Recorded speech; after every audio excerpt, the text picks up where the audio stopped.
일본 영어 머스터딘의 고혁준 선생입니다. 글의 흐름 또는 무관한 문장 고르는 법. 이 법칙이라고 말해야 될지 모르겠는데 또 앞문장입니다. 이게 무슨 말일까요? 제가 풀이법들을 이라고 하는 몇 가지 사례를 보았고, 물론 저도 전에는 그렇게 강의한 적 있습니다. 몰랐을 때. 하여튼 글의 흐름, 무관한 문장 풀이법 앞문장이 중요하다. 뭐 이렇게 시작을 합니다. 앞문장이 주제문이다. 그래서 앞문장을 기억하라. 이런 말 하는데요. 무슨 말이냐? 전체 문장에서 앞문장에서 예를 들어서 어떤 뭐 자연에 관한 얘기 나왔다. 그러면 뒤에 자연에 관한 이야기로 시작된다는 걸 알 수 있는 거죠. 그러므로 관련이 있지 않겠는가? 틀린 말도 아니죠. 거꾸로 가볼게요. 여기를 잘라서 여기로 문장을 시작했다 봐. 그럼 여기도 앞문장이 되는 거죠. 네? 잘라서 문장 여기서 시작했다 문제를. 그럼 여기가 또 앞문장 되는 거예요. 다시 말하면 별 의미 없는 짓이에요. 별 의미 없습니다. 항상 앞문장과 뒷문장 연결돼 있고 항상 동일한 주제가 없기 때문에 이렇게 앞에를 기억하라 이런 말 자체가 바보 같은 풀이법이죠. 속는 것도 어리석은 겁니다. 속지 마시란 얘기예요. 여러분 책을 읽을 때 상황을 상상해 보세요. 앞에 나오면 모두 다 처음인 거예요. 계속 앞에 있는 문장은 앞에 있는 문장인 거예요. 계속 뒤로 가는 거고 모두 서로 관련되어 있다는 거죠. 그래서 맨 처음 말을 기억하자는 말 자체가 의미가 없는 거예요. 자, 그렇게 가르친 분들은 근본적인 문제가 여기에 있거든요. 구문독해가 문제가 있어요. 이 방법은 그들이 중고등학교 때 배웠던 방법 그대로 가르치고 있는 거예요. 사실 그들도 불쌍한 사람들이에요. 아직도 고3에서 머무르고 있거든요. 생각이.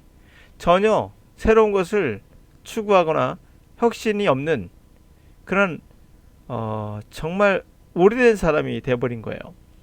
그래서 문제의 본질은 이건데 이거는 해결하지 못하겠으니 이제는 다른 것을 자꾸 갖고 오는 거예요. 근본적인 문제는 이건데 구문독해가 문제가 있는 이유는 이거는 해석이 느려요. 해석이 느린 것이 본질적으로 문제고 두 번째 문제는 느리다 보니 읽으면서 까먹기도 해요. 또 분석하다 보니까 자꾸 이 분석에 주어 동사만 찾다 보니까 이거의 틀에 맞춰서 해석하려다 보니 해석이 어색해지고 그래서 읽으면서 무슨 말인지 모르게 되는 그런 결과를 초래하죠.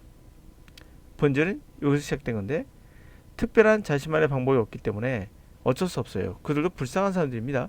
자신들이 하는 행위가 어떤 건지 잘 몰라요. 그렇기 때문에 나쁜 짓을 하고도 나쁜 짓? 하여튼 누군가에게 해를 끼치는 겁니다. 의도하든 의도하지 않았든 간에 영어를 배우는 학생들에게 해를 끼치고 있는 거거든요. 그 잘못된 방법은 결국에 계속 가는 겁니다. 아프리카에 위치 닥터라고 있습니다. 위치 닥터? 이상한 느낌이 들죠? 위치 마녀? 맞습니다. 그들도 좋은 의도로 자기 스승한테 배운 걸 그대로 가르쳐요. 예를 들면 암에 걸렸는데 뭐 나무를 막 때려가지고 낫게 한다는 등 이런 것들 합니다. 그 실제로 수많은 사람이 그렇게 치료를 받고 있어요. 여러분 상식에는 이해가 안 가죠?